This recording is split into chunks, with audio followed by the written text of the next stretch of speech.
ये है भाई वॉक्सवैगन की टिगुआन।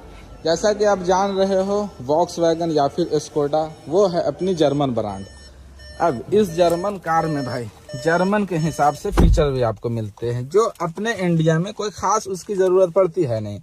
जैसे कि आप यहाँ पर देखो तो इसमें आपको मिल जाते हैं हीटेड वाले स्टीयरिंग व्हील। देख रहे हो यहाँ पर आपको सैंबल मिल रहे हैं। ये चीज़ आपके भाई काम लाइक अपने इंडिया में तो खास कर है नहीं, बट चलो ये लोग दे रहे हैं। हीटेड के साथ कूलिंग वाले भी सिस्टम मिल जाती तो वो भले ही अपने इंडिया में भाई काम कर जाता।